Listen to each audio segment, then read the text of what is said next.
The invitation. No one expected. The night sky over Manhattan glittered like 1,000 fragments of diamond dust, each star competing with the city's towers for attention. Inside the Crystal Monarch Hotel, the most exclusive ballroom in the city, was alive with gold light, the sound of violins, and the murmurs of the powerful.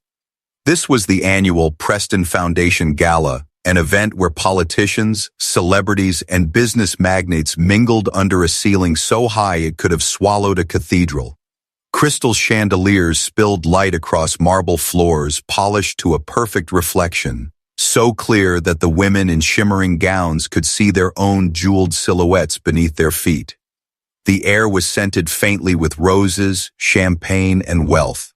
It was the sort of place where everyone looked like they belonged, until someone walked in who didn't fit the picture the guests expected to see. Near the grand entrance, Kendra Lewis stepped past the first security checkpoint with calm, measured steps. She wore a simple black evening dress, not from any designer on tonight's red carpet, but cut well enough to draw a second glance. Her hair was tied neatly, her hands steady as she clutched a small black clutch that had seen better days. She wasn't wearing glittering diamonds or carrying a champagne flute. Instead, she carried the kind of quiet confidence that doesn't depend on being recognized. A few heads turned toward her, not because they knew her, but because they didn't. And in this room, unfamiliar faces drew suspicion. Conversations slowed, eyes scanned, and the question formed silently across expensive smiles. Who is she, and what is she doing here? From across the room, Victoria Preston noticed her first. The eldest daughter of the Preston family, Victoria was known for her perfectly sculpted features, her ice-cold blue eyes, and her ability to spot an intruder in her social sphere within seconds. She leaned toward her brother Nathan, who was busy taking selfies with two venture capitalists. "Do you know her?" she murmured without breaking her poised smile. Nathan glanced over, smirked, and shook his head. "Never seen her. Maybe she's someone's +1 who took the wrong elevator." The remark made Victoria's lips curl upward in amusement, but there was a sharpness behind it. People like the Prestons didn't like uncertainty, and they liked gatecrashers even less. By the time Kendra reached the main staircase leading down into the ballroom, a ripple of curiosity had spread. People whispered without lowering their glasses. A few cell phones tilted discreetly, capturing the moment. And then came the voice that would set the evening's events in motion. Catherine Preston, the matriarch of the family known for her flawless pearls and unyielding opinions, stepped into Kendra's path with a smile that didn't reach her eyes. "Excuse me, dear," she said sweetly, though the sweetness was strained. "I don't believe your name is on our guest list." The words, though polite on the surface, carried the weight of ownership over the space. Around them, guests began to shift subtly, forming a loose circle as if a performance was about to begin. Kendra met her gaze without flinching. "You might want to check again," she said softly, her tone steady and almost gentle. That calmness made the air feel heavier. It wasn't defiance. It was certainty. Catherine's smile faltered just slightly, enough for Victoria to notice. "Mother, perhaps the guest list needs to be enforced," Victoria said in a tone that drew a light laugh from those nearby. "Security?" she called, her voice slicing through the music. Two men in black suits began walking over, their earpieces glinting under the chandelier light. Nathan, already pulling out his phone to film, leaned closer to his sister and whispered, "This could go viral. Rich family takes out the trash." The siblings chuckled quietly, certain that whatever happened next would be amusing content for their followers. James Preston Sr., the patriarch, stood a few feet away, his posture relaxed but his eyes sharp. He was a man used to having every room bend to his presence, a man who measured power in assets and leverage. Right now, his attention was on this woman who had walked into his gala without his blessing. The security guards reached Kendra, and one of them extended a hand. "Ma'am, may we see your invitation?" he asked. Without hesitation, Kendra opened her clutch and withdrew an embossed ivory card. The guard inspected it carefully, his brows furrowed. "It looks legitimate," he said to his partner, almost reluctantly. That single word, "looks," was enough to draw a thin laugh from Victoria. Sometimes these things get replicated, she said with a shrug, glancing at the people around her as if to share the joke. The laughter that followed was the kind that left a sting. The second guard lowered his voice. "Ma'am, perhaps we can discuss this in private," he suggested, gesturing toward a side hallway. Catherine's voice cut in smoothly. "Yes, somewhere more appropriate. The service elevator, perhaps." It was subtle, but not subtle enough to hide the insult. In this glittering palace of wealth, she was directing Kendra to the path reserved for cleaners, caterers, and unseen staff, the back corridors meant to keep them out of sight. For a moment, the room seemed to inhale as one. The violins played on, but softer now, as if the musicians themselves were watching. Someone's live stream viewer count began climbing rapidly in the corner. A murmured hashtag floated through the air. Hashtag Preston Gala. The atmosphere shifted. People were no longer just watching. They were recording, and Kendra knew it. She looked toward the main elevator, the one meant for the honored guests, and then back to the Prestons. Her eyes rested on James Preston Sr. "I'll wait for the main elevator," she said calmly, her voice carrying clearly despite its softness. "And while I wait, I might make a phone call or two." The way she said it was neither threatening nor casual. It was simply a statement of fact, but it made something flicker in the patriarch's eyes. Catherine's expression tightened. Nathan stopped smirking. The guard hesitated, uncertain. James Sr. finally stepped forward, his voice low and firm. "Miss, who exactly are you?" he asked. Kendra's reply came without hesitation. "The night shift supervisor at Midtown Towers," she said evenly, "and a trustee for the Urban Service Workers Pension Fund." A few nearby guests blinked, clearly not understanding the weight of that second title. But in the far corner, a man in a navy suit who did understand nearly dropped his drink. His phone was already out, texting someone furiously. Kendra glanced at her watch, a simple, scratched steel timepiece, clearly well worn. 8:47, she murmured, almost to herself. Right on time. She lifted her phone and dialed a number, the sound of the ringing audible in the quieted room. When someone answered, her voice was as steady as before. "Marcus, it's Kendra. We may need to discuss the Preston partnership before the announcement tonight." At the word partnership, James Preston Sr.'s head tilted ever so slightly. And in that moment, a few in the crowd began to realize that the woman they had dismissed as a janitor might hold more power than anyone in the room had guessed. The power. She carried in silence. The sound of Kendra's voice, calm and deliberate, seemed to slice through the layers of perfume, laughter, and violin music like a clean blade. Every syllable she spoke was measured, each pause calculated. To the casual onlooker, she was just another guest holding a phone, but to those who understood corporate language, her words were the verbal equivalent of pulling a fire alarm in a crowded skyscraper. Partnership. Before the announcement.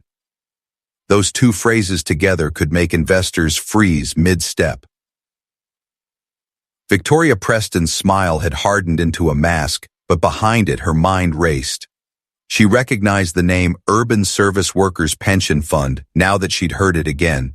She'd read a business article about it months ago, a quiet, steady pool of capital representing hundreds of thousands of workers. The fund wasn't flashy like hedge funds or venture capital firms, but it carried weight where it mattered, in shareholder votes, corporate governance, and investment leverage. Still, she couldn't see how this woman could possibly influence them. Nathan, still holding his phone but no longer recording, leaned toward his mother. "This is just some kind of bluff. No way she can do anything."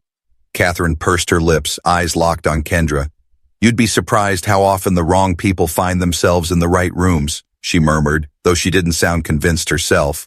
The man in the navy suit, later identified by several guests as an investment analyst, was now openly typing on his phone with the speed of someone trying to catch a breaking story before anyone else did. His companion, a woman in a gold dress, leaned toward him. "What's going on?" she whispered. He didn't look up. "If she's who I think she is, Preston Industries just stepped in something they can't wash off." Kendra, oblivious or perhaps entirely aware of the showers, ifting air, listened to Marcus's voice on the other end of the line. "You're still at the gala?" he asked. "Yes," she replied. "I've just been directed to the service elevator, by the hosts." There was a pause long enough to be noticeable. I see, Marcus said. And you're sure you want to go forward with this now? Kendra's eyes swept the room, catching the subtle smirks, the carefully veiled curiosity, and the expectant stares. Yes, she said, her voice soft but steady. Now is the only time it will matter. At the far end of the ballroom, a stage was being prepared for the big announcement of the night. A billion-dollar educational technology initiative that Preston Industries was partnering on with several major firms, including one backed by the Urban Service Workers Pension Fund. It was supposed to be a public relations victory, a way to polish the Preston name after a string of quieter controversies. Instead, the event was quickly transforming into something very different. One of the security guards shifted his weight. "Ma'am, perhaps we can escort you to the main elevator," he said, clearly feeling the change in tone from the crowd. But before Kendra could respond, James Preston Sr. took a step closer, lowering his voice just enough that only those in the immediate circle could hear. "Miss Lewis, you seem to believe you hold some kind of influence here. I'm telling you now, whatever this is, it can be resolved privately, without making a scene." Kendra tilted her head slightly, her eyes fixed on him. "A scene?" she asked softly. "Mr. Preston, you've been making the scene since the moment I walked through your door. I've said nothing inflammatory. I've done nothing inappropriate. I simply refuse to take the back elevator." She let that last line linger in the air like a drop of ink in water, spreading and staining. Nathan shifted uncomfortably. "You're blowing this out of proportion," he began, but Kendra cut him off without raising her voice. "Do you know what proportion means to someone like me, Mr. Preston? It means watching people like you dismiss the people whose hands keep your buildings lit, your marble floors polished, and your staff safe. It means balancing a budget for thousands of workers who retire with dignity because someone like me made sure their pension wasn't gambled away for a quick profit. So yes, proportion matters. And tonight, you've shown me exactly what you think ours is worth." Phones in the crowd were no longer angled discreetly. They were raised openly now, lenses capturing every word, every flicker of expression. Somewhere in the corner, a live stream viewer count ticked past 50,000. The hashtag #PrestonGala began trending in multiple cities. Marcus's voice came through the phone again. "Kendra, if you want to trigger the governance clause, I can put legal on standby. But you should know it will end the partnership entirely. There's no going back after that." Kendra's fingers tightened slightly around her clutch. "Good," she said. "Then there's no need to wait." The air around the Preston family grew taut. Catherine's pearl necklace caught the light as she straightened her shoulders. "You can't possibly think you can walk into our event and cancel our partnership," she said, her voice rising just enough to draw more attention. Kendra didn't blink. "I don't have to walk in to cancel it," she replied. "I just have to call." Victoria took a step forward, her heels clicking sharply against the marble. "You're making a mistake," she said, her voice trembling with both anger and something else, fear. "You're going to destroy years of work." Kendra's expression didn't change. "Then perhaps you should have thought about that before you tried to humiliate someone whose signature can end it all." James Sr. opened his mouth, but before he could speak, Marcus's voice came again, louder now through the speakerphone. "Kendra, legal confirms we can execute termination under Section 5.4 of the Governance Agreement, Reputational Damage Clause. Do you want me to proceed?" The words reputational damage clause made the analyst in the Navy suit glance up sharply. He knew that in corporate law, that clause could be as deadly as a guillotine. Kendra lifted her eyes from her phone to James Preston Sr. "Yes," she said simply. "Proceed." And in that moment, with one word, the balance of the room shifted entirely. The Prestons, so used to controlling the stage, were no longer the performers. They were the ones being watched, measured, and judged. The room tilts. The words "proceed" had barely left Kendra's lips when the shift in the room became physical. It was as if the marble floor itself tilted, pushing the balance away from the Prestons and toward the quiet woman in the black dress. Conversations died entirely. The violinists, sensing something unprecedented, faltered for the first time all evening, their bows pausing mid-stroke before resuming with a hesitant, uncertain melody. Guests who had been poised and perfectly composed now leaned forward subtly, straining to catch every detail, every flicker of expression that might give them the next headline. James Preston Sr. inhaled slowly, his jaw tightening as though he could force control back into the room through sheer will. But control was a currency, and right now, he was running a deficit. He stepped closer to Kendra, lowering his voice to something meant to sound reasonable, but edged with the steel of a man used to obedience. "Miss Lewis," he began, "this partnership isn't just about us. It affects communities, employees, education initiatives. You're risking far more than you understand." Kendra's gaze was steady, unshaken. "On the contrary, Mr. Preston, I understand exactly what's at risk, which is why I'm here. I've watched too many deals built on polished speeches crumble because they were rotten underneath. You and your family think tonight is about charity and legacy, but legacies aren't built in ballrooms. They're built in how you treat the people you think no one will notice." Her words landed with the weight of something rehearsed, not in a mirror, but in years of lived experience. Nathan shifted uneasily beside his father, his earlier smirk gone. The phone he'd been holding so confidently now hung limply at his side. Catherine, however, stepped forward, her voice sharp. "You came here to make a spectacle. You wanted this moment. Well, you have it. But don't think for a second that an obscure pension fund is going to frighten us into—" Before she could finish, the man in the navy suit finally spoke up, his voice cutting across hers with the precision of a scalpel. "Obscure?" he said, raising an eyebrow. "The Urban Service Workers Pension Fund manages over $40 billion in assets, Mrs. Preston. They have holdings in more than 100 publicly traded companies, including—" He glanced at Kendra, a faint smile tugging at his lips. "Preston Industries." The murmur that followed was different now, less the whisper of gossip and more the low rumble of realization. A few guests began to exchange looks that said, "Oh, this is bigger than we thought."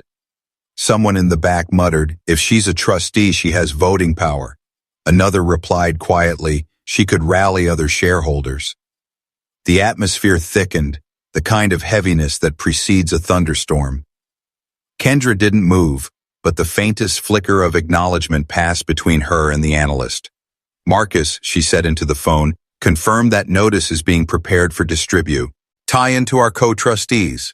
"Yes," Marcus's voice came back. "And Kendra, Bloomberg is already pinging me for comment." That detail made Victoria's head snap toward her father. Bloomberg was the kind of name that meant whatever happened here tonight would not be contained to the room. It would be dissected in financial headlines by morning. James Sr. took a step back, realizing that raising his voice or threatening her would only worsen their position in front of hundreds of lenses. His mind, trained to see balance sheets and quarterly returns, now ran the numbers on reputational risk in real time. The billion-dollar partnership they were hours away from announcing had already been compromised. The question wasn't if the damage would spread, it was how fast and how far. "Miss Lewis," he said, carefully modulating his tone, "surely we can sit down, review the facts, and find common ground. No one here wishes to disrespect you."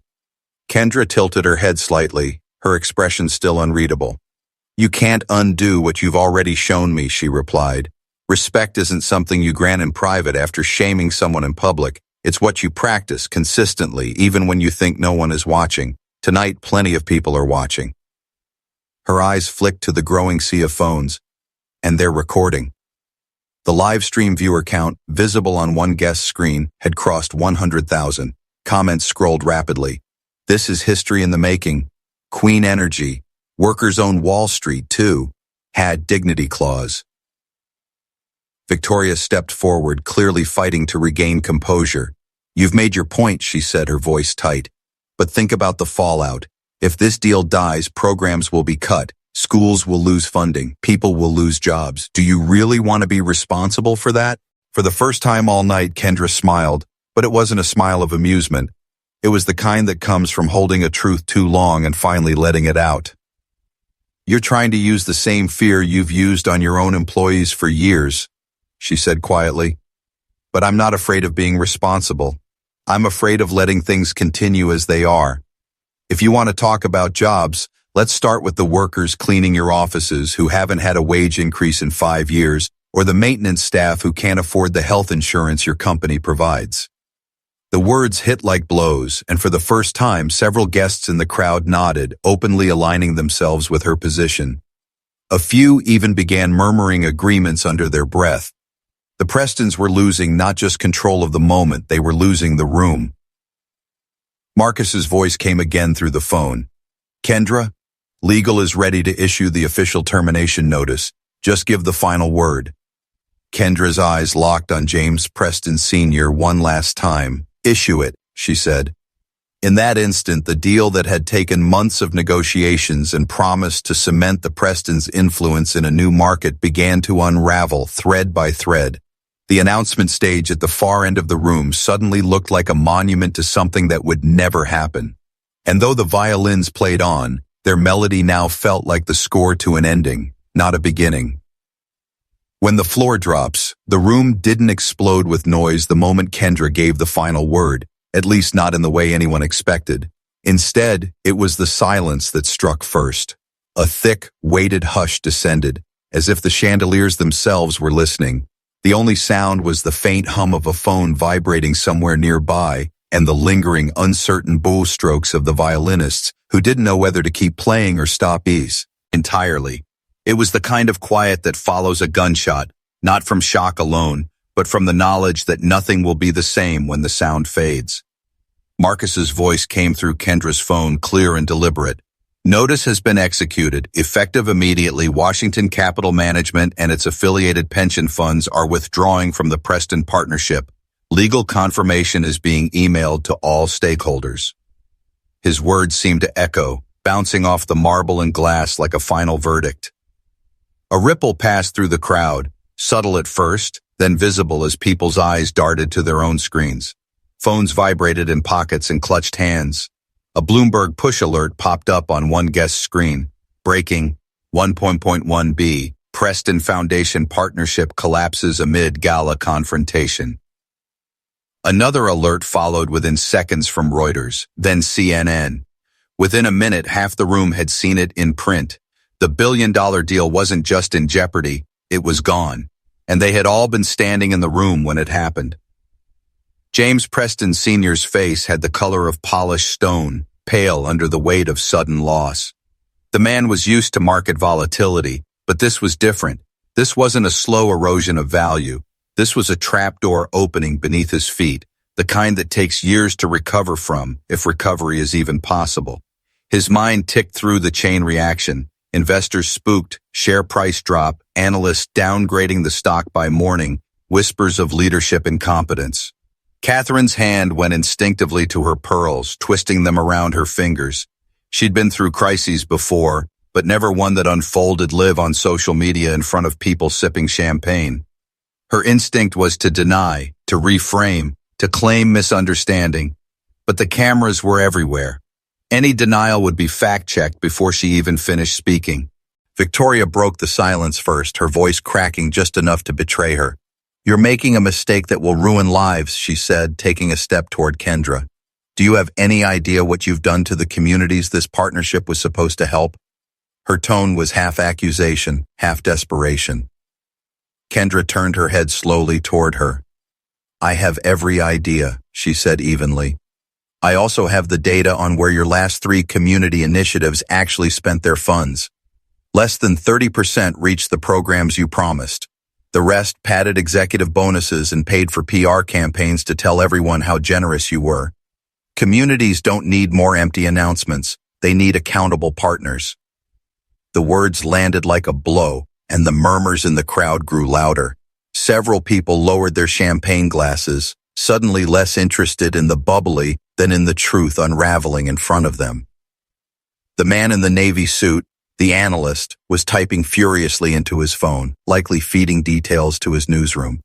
A guest in a silver gown whispered to her date, "She's not bluffing. I've read those audits." Nathan, who had been silent for the last several minutes, stepped forward now, trying to reassert some control. "All right, enough," he said sharply. "This isn't the place to hash out corporate disputes. This is a charity gala. People are here to enjoy themselves, not..." He was cut off by the sudden chiming of dozens of phones at once. The sound was unnerving, a wave of alerts that swept through the room like a warning bell. On a large screen at the far end of the ballroom, the AV technician had accidentally, or perhaps intentionally, cast a live feed from a financial news channel. The chyron at the bottom read, "Live. Preston Gala Scandal.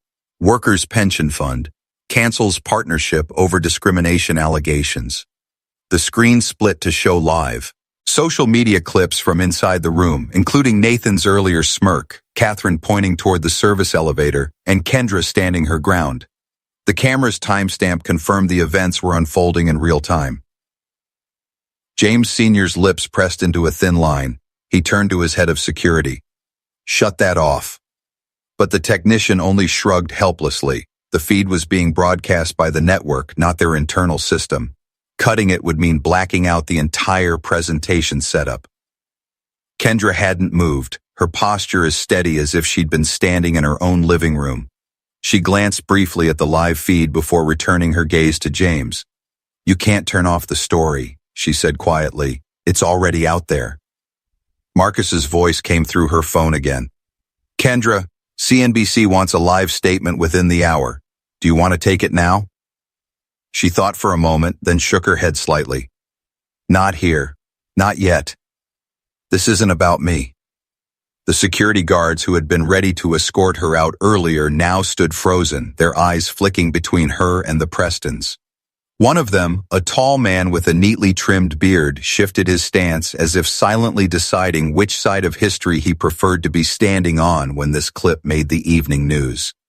Victoria's breathing was quick now, her composure slipping. "You've just destroyed a project meant to change lives," she repeated, almost as if trying to convince herself. Kendra's reply was calm, but her words carried a quiet finality. "Maybe I have. Or maybe I've stopped another project from pretending to change lives while enriching the people who already have more than enough. Either way, the people you claim to serve deserve partners who see them as more than photo opportunities." The murmur in the crowd swelled again. Guests were no longer just observers. They were participants in a shift they couldn't have predicted when they'd arrived. Some were clearly uncomfortable, others quietly approving, and a few already drafting how they'd tell this story later as though they'd been at the center of it. On the big screen, the chyron updated, breaking, Preston Industries stock futures down 12% in after-hours trading. James Sr.'s shoulders stiffened. That was the first tangible bruise, the kind that could turn into a fracture before the market even opened. And Kendra knew it was only the beginning, the breaking of the circle. The air in the ballroom had shifted entirely now. It no longer felt like a curated evening of luxury and philanthropy. It felt like a stock exchange floor just before a market crash. Eyes were darting, conversations were clipped, and the invisible barrier between the Prestons and their guests had cracked wide open. From the far edge of the room, a voice called out, clear, sharp, and carrying over the low hum. "Is it true?" A woman in a tailored navy pantsuit stepped forward, her press badge flashing as the crowd instinctively parted for her. "Ms. Lewis, is it true the Urban Service Workers Pension Fund is invoking the reputational damage clause against Preston Industries?" Her recorder was already out, the little red light blinking. Kendra didn't flinch. "It's true," she said simply. "Effective immediately." She didn't elaborate, didn't rush to fill the silence. She knew the reporters would do the rest. The question had been asked, the answer given, and the implications were already cascading into the news cycle. James Preston Sr. stepped forward quickly, his polished smile stretched thin. "This is a misunderstanding," he began, but the reporter's gaze slid past him like he was an empty podium. She was looking at Kendra, because, in this moment, it was clear who had the authority. Victoria tried to reclaim the narrative. "We welcome dialogue with all our stakeholders," she said, her voice carrying the tone of a press release. "Tonight's events are being misinterpreted. Misinterpreted?" Another voice broke in, this one coming from the back of the room. A man in a black tuxedo, tall and broad-shouldered, stepped into the light. "I saw it. So did everyone here. You told her to take the service elevator." His voice wasn't raised, but it carried the certainty of a witness unwilling to be ignored. The murmurs rose again, sharper this time. Kendra's phone vibrated in her hand. A text from Marcus. Reuters headline just hit. Live interviews pending. Hashtag Preston Gala trending #2 nationally. She glanced at it briefly, then slipped the phone back into her clutch. The work was already in motion. Her role tonight wasn't to dominate the conversation, but to let the facts carry themselves into the places where decisions were made. The music had stopped entirely now. The violinists, sensing the night had moved beyond their repertoire, quietly packed their instruments. The grand stage at the end of the room, once set for the triumphant announcement, now stood in awkward, unused silence. A giant digital countdown clock, set for the partnership reveal, ticked down towards 0 with an almost mocking persistence. Nathan moved toward Kendra, his jaw tight. Look, you've made your statement, but let's be realistic. When the dust settles, you'll need powerful allies if you want to make real change. Burning bridges like this. She cut him off, her voice calm but final. You think I'm burning bridges? I'm building new ones. Ones that don't collapse under the weight of hypocrisy. The bearded security guard, the same one who had once stood ready to escort her out, cleared his throat. Ma'am, he said, addressing Kendra with a respect absent earlier. Do you need assistance getting to your car? The offer was genuine, and it was noticed. Catherine's lips pressed tighter, her pearl necklace twisting faster around her fingers. It was one more tiny shift in the room's power dynamic. From somewhere near the front, a man raised his glass in a small, almost private gesture toward Kendra. He was older, his suit cut in the style of someone who'd spent decades in boardrooms. I represent a mid-sized manufacturing group, he said quietly, just loud enough for nearby guests to hear. We've been looking for investment partners who actually listen to workers. I think you and I should talk. The words were oxygen to a fire. Around the room, others began to murmur similar sentiments, not loudly, not yet, but enough for the Prestons to hear the shifting loyalty. This wasn't just humiliation anymore, it was defection. Catherine tried to laugh it off, a brittle sound that didn't match her eyes. People will say anything in the heat of the moment. Tomorrow they'll remember where their real interests lie. Tomorrow, Kendra said softly. Some of them will remember tonight as the moment they stopped pretending. On the large screen at the far end of the ballroom, the countdown clock hit 0. There was no announcement, no applause. Instead, the feed cut abruptly to a breaking news banner. Market reaction. Preston Industries futures fall 16%. Analysts cite governance crisis. The sight of their company's name paired with the words governance crisis in bold red was like a knife twist. Reporters began to move more boldly now, snapping photos, recording video, asking questions over one another.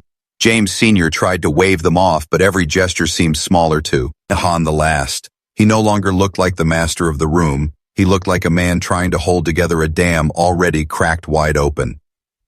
Kendra didn't wait for the chaos to reach its peak. She turned to the security guard who had offered to escort her. Yes, she said simply. Let's go. As she moved toward the main elevator, the same one they had once tried to deny her, no one blocked her path. No one dared. And as the elevator doors slid closed, the last thing she saw was the Preston family standing in a shrinking circle, the cameras closing in around them, their empire starting to fracture in real time. The morning reckoning, the morning after the gala, New York City's skyline rose into a pale gray dawn, the streets below already alive with the impatient hum of weekday traffic. But inside Preston Industries headquarters on Park Avenue, the mood was anything but routine. The top floors, usually a place of quiet confidence where decisions were made behind frosted glass and oak-paneled walls, were vibrating with urgency. Assistants moved at a near run between conference rooms, carrying steaming coffee, printed reports, and hastily assembled talking points that were outdated by the time they arrived. The first blow had landed before sunrise. At 5:42 a.m., a breaking news alert hit every major financial platform. Preston Industries faces governance crisis after public fallout with workers' pension fund. The after-hours futures market, already down 16% when the gala ended, had slid further overnight. By market open, analysts were projecting a single-day drop that could wipe billions off the company's market cap. In the 42nd floor boardroom, the air was thick with a combination of stale coffee and panic. James Preston Sr. sat at the head of the long mahogany table, his suit as immaculate as ever, but his face lined with fatigue. Catherine sat beside him, pearls in place, but their familiar comfort offering little tonight. Victoria was on the opposite side, scrolling furiously through her phone, her jaw clenched at the steady stream of headlines and opinion pieces dissecting every second of the previous night. Nathan sat further down, his shoulders slouched, eyes darting between the scrolling stock ticker on the wall screen and the angry emails pouring into his inbox. "All right," James Sr. said finally, his voice low but steady. "We need to get ahead of this before the market opens. That means a statement, public, direct, and immediate." Their general counsel, a thin man with glasses perched precariously on his nose, shook his head. "Any statement we make now could be used against us in the governance review. If the pension fund moves to rally other shareholders, they could trigger a vote on leadership." "You mean my leadership," James said flatly. The counsel didn't respond, which was answer enough. The head of investor relations, a woman in her 50s with the look of someone who'd navigated more than one corporate storm, slid a thick folder across the table. "It's worse than that," she said. 3 major institutional investors have already reached out to request meetings. They're not asking for reassurances, they're asking for accountability. She flipped open the folder to reveal a printed email from Washington Capital Management confirming the termination of the billion-dollar partnership, citing reputational risk and governance concerns. Victoria slammed her phone down on the table. "It was one night, and now we're being treated like criminals. That woman, Hat's her name? Lewis. She played the crowd. She set us up." Across the table, the head of corporate strategy leaned back, his tone dry. "If she set you up, she did it with nothing more than your own words and actions. Every clip I've seen shows her calm, measured, and factual. The internet loves her. And investors? They love people who look like they know what they're doing." Nathan finally spoke, his voice tight. "So what? We just let her destroy us? We fight back. We sue." The general counsel gave a humorless chuckle. "Sue her for what? She's a trustee of one of our investors. Any attempt to retaliate would trigger whistleblower protections and a media firestorm you can't win. She knows the governance playbook as well as we do, maybe better." The room fell into a tense silence. Outside the glass walls, the first hints of morning sun reflected off the neighboring skyscrapers, but inside, the light felt cold. On the wall screen, CNBC's morning program cut to live footage of Kendra Lewis arriving at a midtown conference center dressed in a crisp navy suit, her hair neatly pulled back. She was flanked by Marcus Reed and 2 other representatives from the pension fund. The chyron read, "Live Pension Fund Trustee Meets with Key Stakeholders. Following Preston Industries Fallout." "Turn that off," Victoria snapped, but no one moved to comply.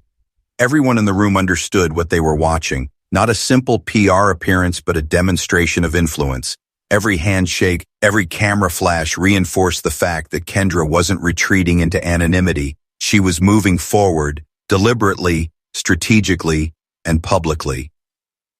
The head of investor relations closed her folder. "You have one option," she said quietly.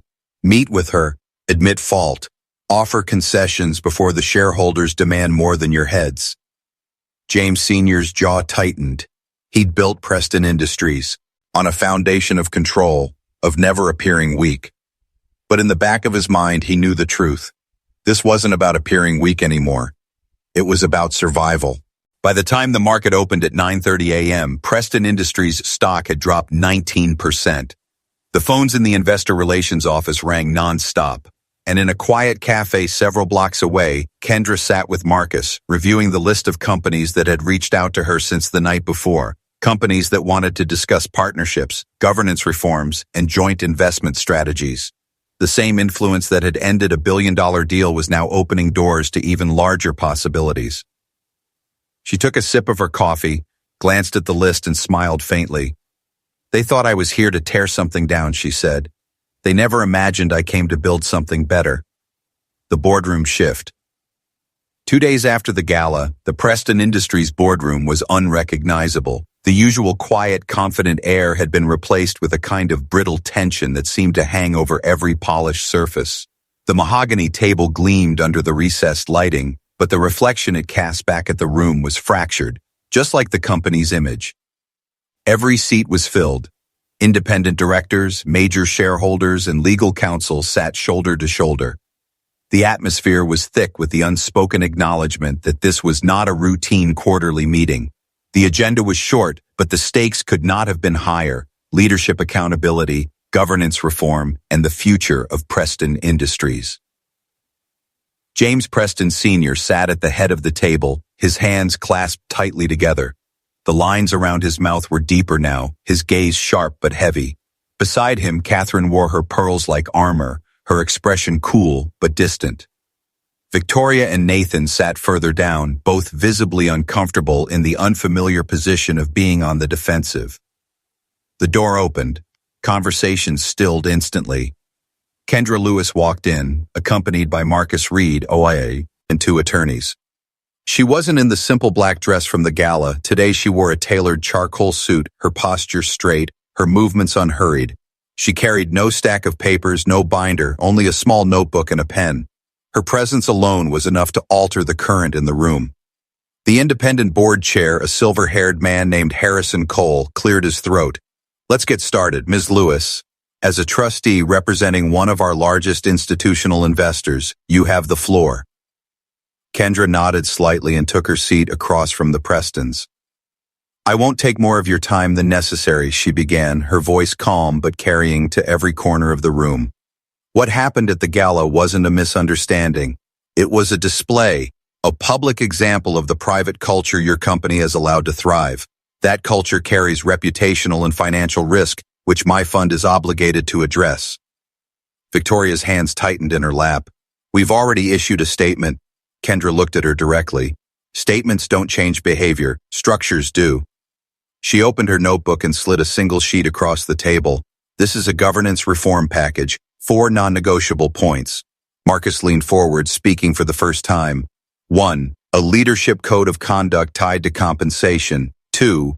An independent audit of workplace practices with public results. 3. Establishment of a worker advisory council with quarterly access to the board. 4. A $50 million investment over 3 years into supplier diversity and workforce development programs matched by Preston Industries. The board chair glanced at the paper, then at Kendra. "You're asking for significant structural change." "I'm asking for risk management," Kendra corrected. "You've already seen the market reaction. This is how you stop the bleeding and rebuild trust." James Sr.'s voice was low, controlled. "And if we refuse?" Kendra's gaze didn't waver. "Then the Urban Service Workers Pension Fund will lead a coalition of shareholders to call for an extraordinary general meeting. We'll put forward resolutions to replace members of this board and seek new leadership. You know we have the votes to make it happen."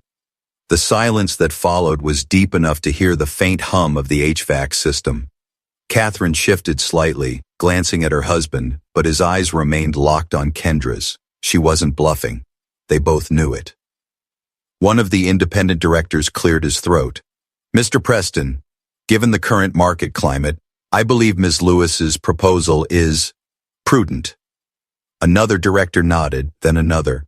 Momentum was shifting, the tide moving against the Prestons in their own stronghold.